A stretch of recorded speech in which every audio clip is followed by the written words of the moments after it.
जो एक नारद जी होते हैं, आपके गांव में भी कोई ना कोई होगा।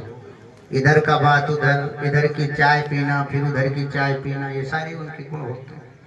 यहाँ की चाय पियेंगे, फिर पहुंच जाएंगे दूसरी का, भैया तुम्हारी चाय में तो वो गजब स्वाद है जो वहां पर पी के आए कोई स्वाद नहीं है। तो महाराज ऐसे लोग होते हैं। नारद जी पहुंच गए कहाँ? भगवान कंस के पास पहुंचे। कंस से कहा, सुनो महाराज, एक काम करो, कब तक एक एक राक्षस ऐसे भेजते रहोगे? अरे महाराज, कोई ऐसा उपाय करो जिससे कृष्ण बलराम को यहीं बुलाओ और उनका वध करो। आप एक एक राक्षस भेजोगे तो महाराज ऐसे काम होता रहेगा तमाम। कंस के बात समझ में आई और कंस ने दिव्य मेले का आयोजन किया और कृष्ण बलराम को दोनों को बुलाया। प्रेम से बोलो जोर से, राधे राधे। और जैसे ही और वही नारद जी पहुंच गए कहाँ? कन्हैया जी के पास। प्रभु रास वास बंद करो, ये रास का समय समाप्त है। अब महाराज एक काम करो, फुटकर काम बंद करो, थोक विक्रेता बन, थोक वाला काम चालू करो, क्योंकि महाराज राक्षस बहुत हो गए हैं, इनका संहार करो। भगवान ने कहा ठीक है, मामा बुलाए हम ना जाए, ऐसा हो ही नहीं सकता। अक्रूर जी को भेजा। अक्रूर जी जब भगवान को लेने आए तो ब्रज की जो गोपिकाएं थी, जब पता चला कि अक्रूर जी लेने आए हैं तो महाराज रो रहे हैं।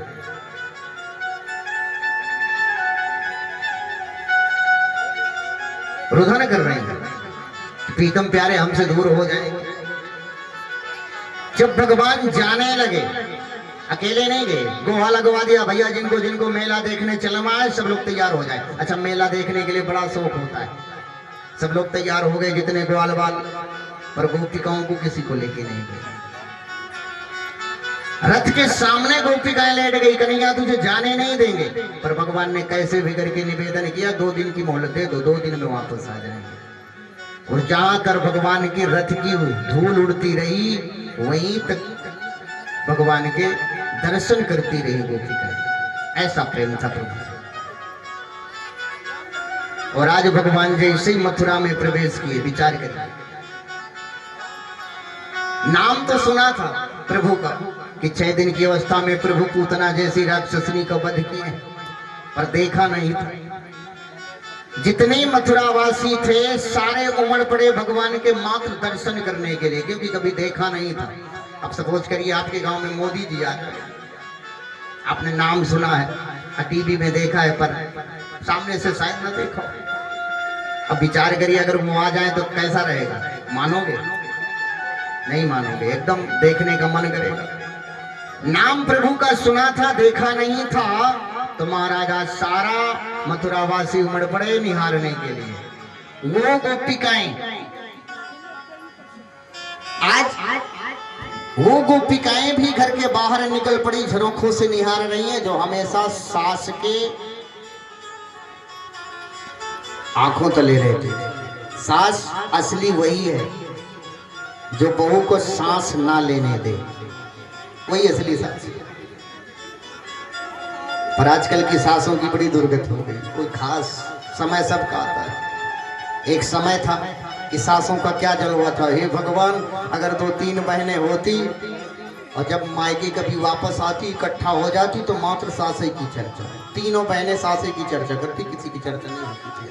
तेरी सास कैसी है, मेरी हाथ सास का तो मत पूछ। पर आजकल बेचारी सासों की बड़ी स्थिति गंभीर हो गई। एक समय अच्छा आतंक था, अब सारा आतंक साथ। समय समय की बात है। एक समय था कि बहू को बड़ी चिंता थी, हे भगवान सास अच्छी मिल जाए बस। अब तो सासू माँ को चिंता खाया जा रही है, पहली आई है उसने तो साथ दिया नहीं, दूसरी भगवान अच्छी मिल जाए। अब दूसरी महाराज पहले से ज्यादा पढ़ी पढ़ाई, पहले से, भाई पढ़ी पढ़ाई है ऐसे थोड़ी ना है, MA BA पास,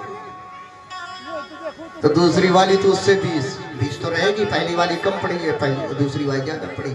तो भाई पढ़ाई का मतलब है कुछ ना कुछ तो अपनी चतुराई दिखाएगी, नहीं फिर पढ़ाई तो बेकार ही है। क्या मतलब की फिर पढ़ाई?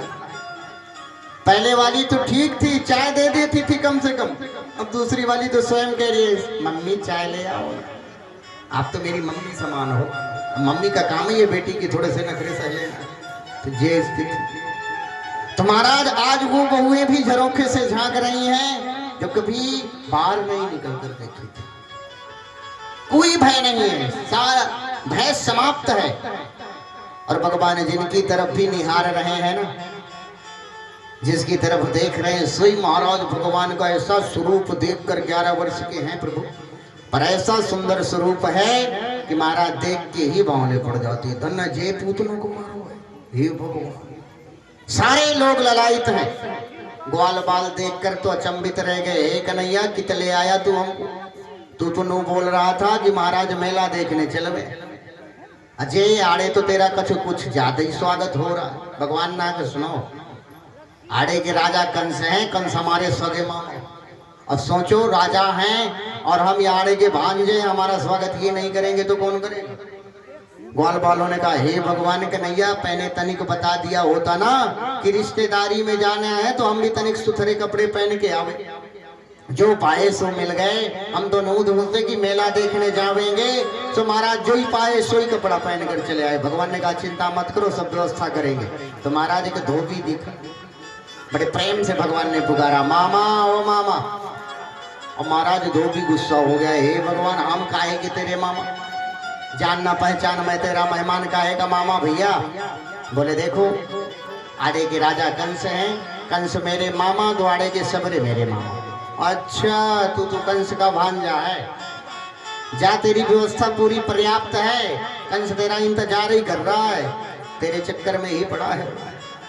भगवान ने कहा अच्छा चलो कोई बात नहीं, तो एक काम करो ये कपड़े हमें दे दो बस। और जैसे ही कपड़ों का नाम लिया तो धोबी बड़ा बबूला हो गया। इधर शाने वैवासाने नित्य गिरी वने चर। अरे गांव के ग्वाले गैया चराने वाले तुम राजाओं के कपड़ा पहनोगे? और भगवान क्रोधित हो गए और तोड़ कर एक जोर का थप्पड़ मारा। धोबी नमो नारायण हो गया। प्रेम से बोलो जोर से राधे राधे। और आज महाराज ग्वाल बालों से कहा छाटो बिराओ, जो जिसके मन में आए सोई कपड़ा पहनो। सारे ग्वाल बाल महाराज कूद पड़े। अब तो जो ही कपड़ा डालें तो कोई छोटा कोई बड़ा, पहले से भी ज्यादा भुंडे लगने लगे। सामने गए और आगे बढ़े तो एक दर्जी मिल गए। आज जोड़े खड़े प्रभु आपकी सेवा करेंगे। भगवान ने कहा नेकी करोगे वो भी पोछ पोछ, जो करना है सो कर डालो जल्दी। आज भगवान के सुंदर वस्त्रों की फिटिंग करी दर्जी ने। ग्वाल वालों ने कहा प्रभु सेवा करिए, कुछ इसे भी दे दो। दर्जी हाथ जोड़ लिया, महाराज मुझे कुछ नहीं चाहिए, मैंने देखा है आपने धोबी को जो दिया है, बस कृपा बनाए रखे। आपकी कृपा ही है, बहुत कुछ है, यदि आपने कृपा बना दी तो समझ लो मेरा जीवन पार है। भगवान ने कहा ऐसा नहीं है। भगवान ने आशीर्वाद दिया दर्जियों को, जाओ जहां रहोगे मस्त रहोगे, कुछ मत करो, सिलाई कढ़ाई सीख लो, महाराज आपका घर खर्च आराम से चलता रहेगा। कपड़ा 100 रुपए का, सिलाई कितनी 300 रुपए 200 रुपए जितना चल रहा है इस समय। तो महाराज भगवान का आशीर्वाद प्राप्त। दर्जी अपना कर्तव्य ना भूले तो गरीब नहीं हो सकता, आराम से मस्त होकर बैठकर जीवन यापन कर लेगा। प्रेम से बोलिए जोर से राधे राधे राधे। सुदामा माली भगवान को माला अर्पण किया और भगवान यहाँ पर कुब्जा का उद्धार करते हैं। प्रभु कुब्जा का उद्धार किया और भगवान कहते हैं कंस के सभागार में गए।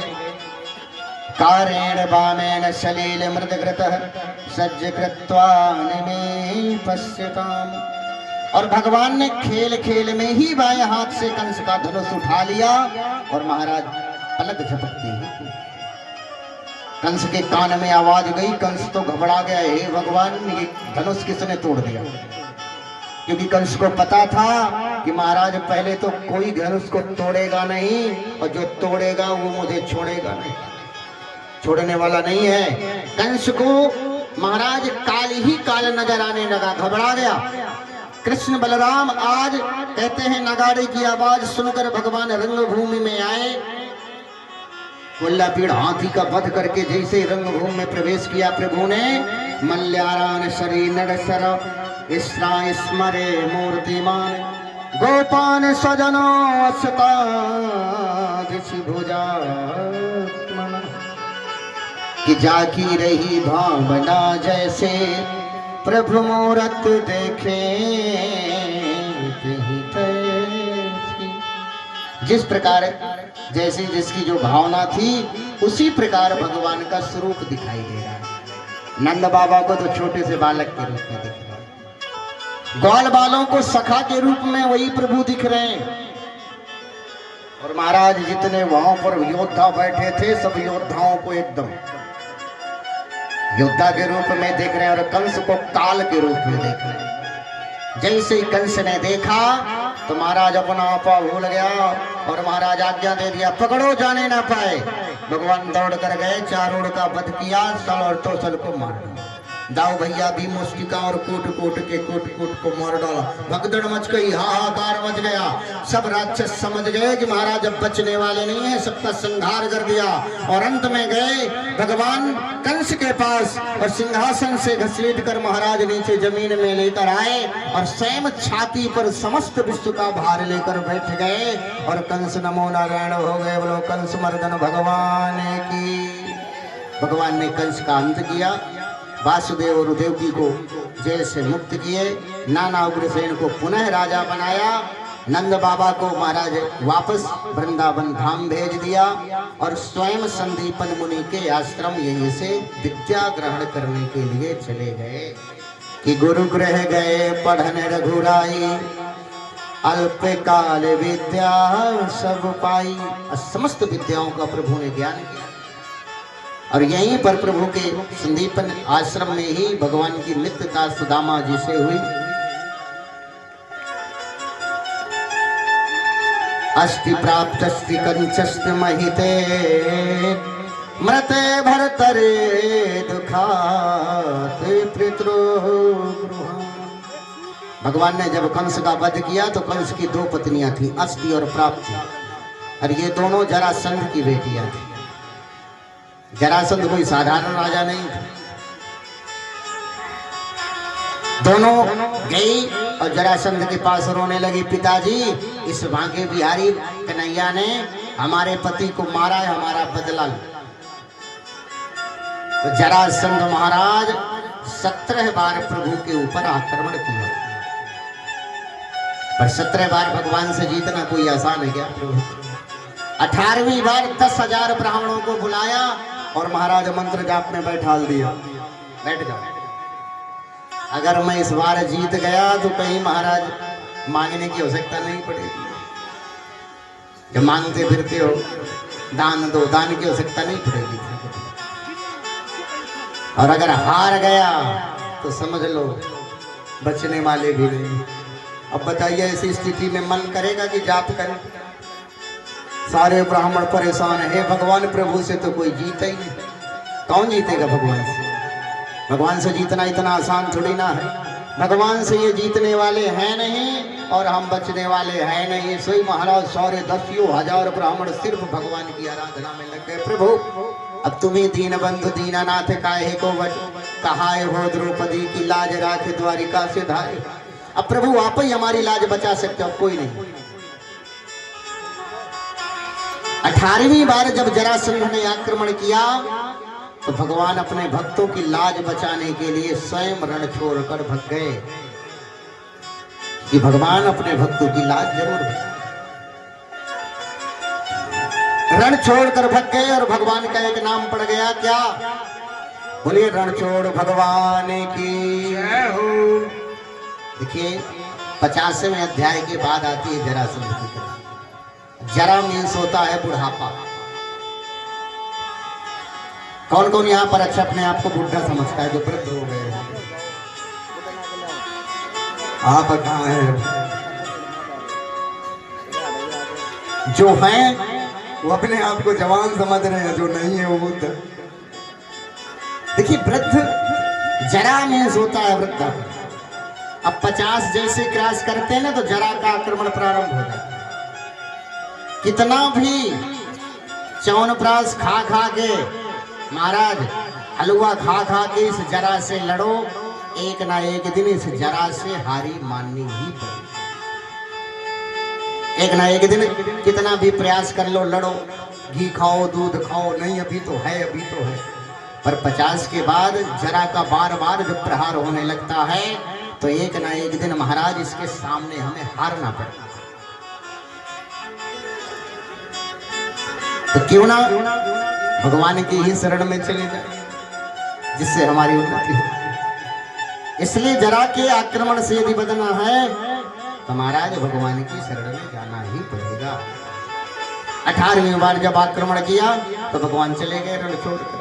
भक्तों की लाज बचाने के लिए प्रभु ने रण को छोड़ दिया, तो भगवान रण छोड़ कहलाए। अब प्रभु गए सुंदर द्वारिका नगरी। विश्वकर्मा भगवान को आदेश दिया, जाओ एक सुंदर नगरी बनाओ हमारे लिए। और प्रभु की आज्ञा पाकर विश्वकर्मा जी गए और महाराज सुंदर नगरी द्वारिका नगरी बनाई और भगवान उसमें राजा बने। और प्रथम ब्याह भगवान का लक्ष्मी स्वरूपा जगत जननी माँ रुक्मणी के संग हुआ। प्रेम से बोली राधे राधे। अच्छा, आज हम लोग ब्याह के लिए आए, पता है आपको किसका ब्याह होना है? क्यों किसका ब्याह होना पता है? भगवान का आज प्रथम ब्याह होगा रुक्मणी मैया के संग। तो बारात, अब ब्याह होगा तो बारात भी तो जाएगी प्रभु। तो बारात में कौन कौन जाएगा? अच्छा बताओ। चलो देखिए, फालतू हाथ ऊंचा मत करना। आजकल यहाँ जो बच्चे बैठे हैं सबसे पूछ लो, बाराती वही बारात में वही जाता है जिनको थोड़ा बहुत नाचना आता है। आजकल लिस्ट बनाई जाती है, हाई फाई प्रोफाइल में, हाई फाई सोसाइटी में लिस्ट बनाई जाती है कि भैया कौन कौन को बारात में ले जाएंगे। फालतू थोड़ी ना ले जाएंगे। बोलेंगे यार हमारी मौसी की एक लड़की बड़ी स्मार्ट है, उसको बुला लो, बड़ा नाचती है भैया, गजब का डांस करती है। भाई उसका नाम लिस्ट में चढ़ जाता है, भाई उसको जरूर ले जाएंगे। देहाती लेडीजों को थोड़ा सा, जिनको नाचना नहीं आता, बन-ठन के नहीं रहती, उनकी लिस्ट में नाम कट जाता है। ऐसा युग चल रहा है। जो बेचारे सीधे साधे हैं, क्योंकि भाई बारात की डिमांड है, सबसे ज्यादा आनी नहीं, तो बुड्ढों को कौन लेके जाएगा? ना नाचना ना कूदना आवे, कोई एक लोग पकड़ के चले। और बताइए आजकल के फैशन में कोई किसी को पकड़ के चलेगा कि नाचे? तो महाराज सोच समझ के ही बारात में जाना। ऐसे नहीं कि सब लोग खाने के भरती रसगुल्ला, भाई रसगुल्ला के चक्कर में तो सबरे तैयार हो जाओ, सब लोग तैयार हो जाते हैं रसगुल्ले के चक्कर में कि भाई हम चलेंगे चलेंगे। पर महाराज आजकल ऐसे लोगों की कटिंग हो जा रही है, क्या फायदा है ऐसे लोगों को लेके जाने में?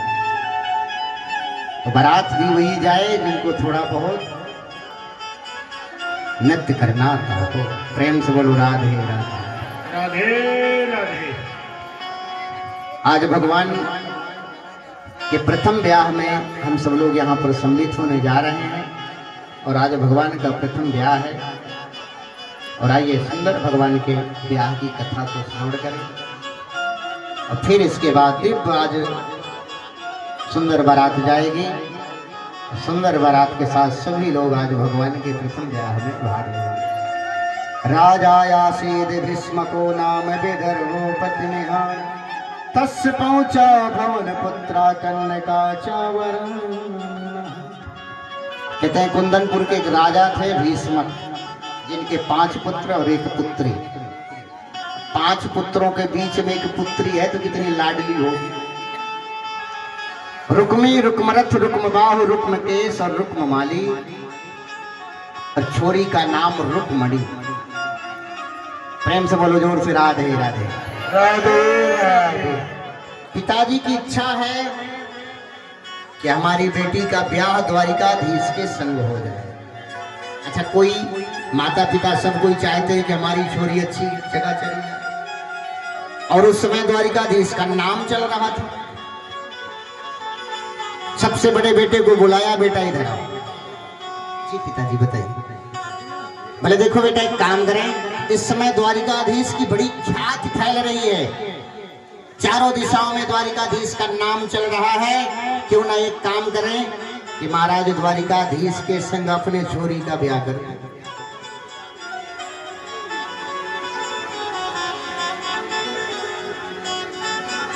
बोले वृंदावन बिहारी लाल की। जय हो। देखिए ये आज कुछ हमारे पास महाराज जी दान आया हुआ है, जिसके नाम है, ये हैं सुरेंद्र पुत्र बनारसी दास।